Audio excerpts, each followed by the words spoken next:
즉위 초 성충의 말을 늘 경청하며 나라의 발전을 꾀했던 의자왕은 이제 그의 충언이 귀찮아져 성충을 감옥에 가두고 음식조차 주지 못하게 합니다. 좌평 흥수가 이를 만류했지만 의자왕은 흥수마저 파직시키고 귀양 보내죠.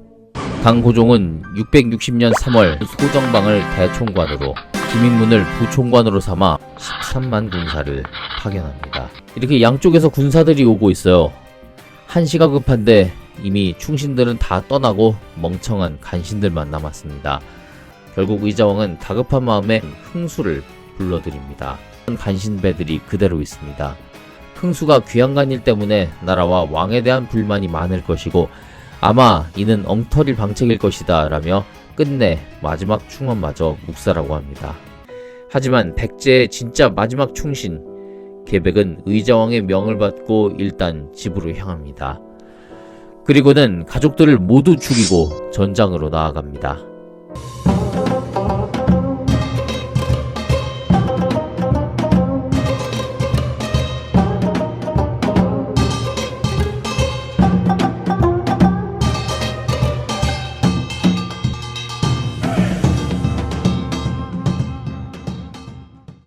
이미 나라가 망할 것을 알았지만 백제인의 자존심을 걸고 끝까지 싸우기 위해 계백은 5,000명의 결사대를 이끌고 최후의 격전지 황산벌로 향합니다. 사실 결사대의 총지휘자는 계백이 아닌 좌평 충상이었습니다. 그리고 실질적으로 결사대를 이끌 두 사람이 달솔 계백과 상영이었죠. 근데 이 중에 상영은 아까 설명했는데 두 나라 군대가 백강과 탄현을 넘은 뒤에 공격해야 한다고 주장했죠. 그러다가 이 꼴이 난 겁니다. 이미 의자왕의 신뢰를 잃은 상태라 군사들 앞에서도 리더십이 남아있지 않습니다. 결국 결사대의 진짜 리더는 계백이었습니다. 그는 황산벌에 3개의 진을 치고 곧 도착할 신라군을 기다리며 병사들에게 이렇게 외쳤습니다. 백제, 충성스러운 결사대들이여, 옛날 오랑부처는 5천의 군사로 오나라 70만 군사를 격파하였다. 그들의 일기당천의 기세로 신라 전적들을 격파시킨 황산벌의 성전은 정서에 기록되어 긴 남을 것이고 sam한 백성들의 자부심으로 만국을 인정할 것이다. 그 옛날 9천의 5천 군대는 70만 명도 이겼는데 지금 백제의 5천 결사대가 5만 명의 신라군을 이기지 못할 이유가 없다는 뜻이었죠. 신라군은 당군과 약속한 7월 10일을 맞추기 위해 계속 진군합니다. 그러나 약속한 날짜를 하루 앞둔 7월 9일 이들은 황산벌에서 가장 무섭고 어려운 상대를 마주해야 했습니다. 황산벌 전투는 이렇게 시작됩니다. 가족들을 모두 죽일 정도로 죽음을 각오하고 나온 계백과 그의 말에 한마음으로 무장된 백제군의 사기는 하늘을 찌를 듯했고 자신들보다 10배가 넘는 신라군이 왔지만 결코 두렵지 않았습니다. 서로 맞선 이들은 무려 4번의 전투를 치렀지만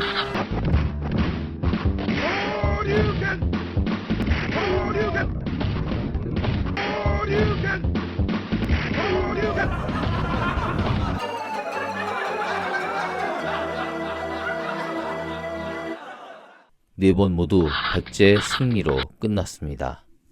5만 대군이 5천 결사대에게 4번이나 패한 겁니다. 신라군의 사기는 바닥으로 떨어집니다. 백제를 정벌하긴커녕 당장 당군과 약속한 날짜도 못 맞추게 생겼습니다.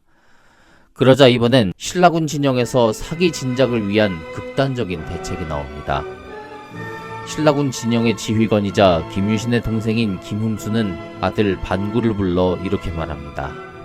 계백이 가족들을 죽이고 전쟁에 나온 만큼 너도 나라를 위해 목숨을 내놓을 수 있겠느냐.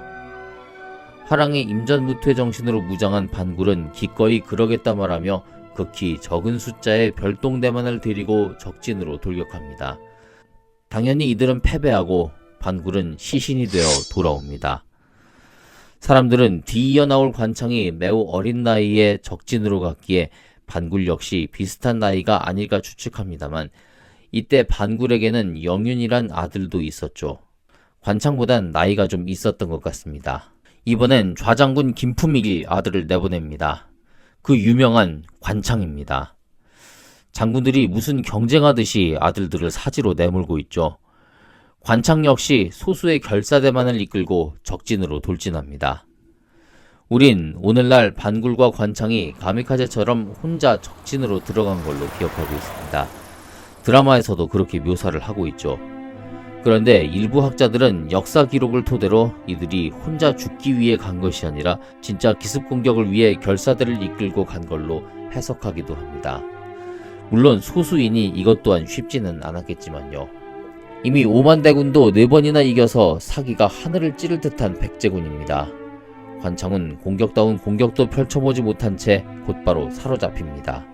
백제군이 투구를 벗겨보니 요즘 나이로 이제 막 고등학교 들어갔을 만한 애가 들어있습니다. 가족들을 죽이고 전장에 나온 계백도 그렇지만 어린아이까지 사지로 내모는 모습에 백제군은 기가 찹니다. 계백은 비록 적장이지만 어린 관창의 용기를 가상히 여겨 그를 돌려보냅니다. 어쩌면 앞서 반굴처럼 또다시 죽여서 보내면 혹여 신라군이 백제군에 대한 복수심으로 사기가 올라갈까 하는 우려도 있었죠. 신라 좌장군 김품일은 941생으로 살아 돌아온 어린아들을 격려하긴커녕 대뜸 꾸짖기만 합니다. 전장에서 이기지 못하고 살아왔으니 화랑으로서 명예를 더럽혔다는 거죠. 얼마나 잔인합니까? 관창은 물 한 모금 마신 뒤 즉시 다시 적진으로 향합니다. 계백은 사기 진작을 위한 신라군의 계략이란 건 알기에 다시 한번 관창을 살려보내려 했으나 이번엔 부하장수들이 반대합니다. 적장을 계속 살려보내면 이제 백제군의 사기가 떨어진다는 것이었죠. 계획은 하는 수 없이 관창의 목을 베어 말 안장에 실어보냅니다. 아들의 머리를 본 품일은 눈물을 흘리며 아이의 얼굴이 살아있는 것 같구나. 나라를 위해 죽을 수 있다니 다행이다란 말을 했죠. 두 젊은 화랑의 죽음을 본 신라군은 전의가 불탔고 다시 맞붙은 전투에서 승리를 거두게 됩니다. 이건 다른 전쟁처럼 통쾌한 승리를 거뒀다기보다 5만 대 5천이니까 당연히 이겨야 하는 건데 앞서 4번은 백제군 사기가 워낙 세서 계속 밀렸던 거고 마지막 전투에선 반굴과 관창의 죽음으로 정신을 차린 신라군이 그제야 5만 명의 몫을 다해 이기게 됐다고 보는 게 맞을 겁니다. 정확히는 백제군이 중과부적으로 대패한 것이었죠. 이때 계백은 장렬하게 전사했지만 계백과 같은 지휘관이었던 상영 그리고 총사령관이었던 충상은 신라군의 목숨을 구걸해 살아남았다고 합니다.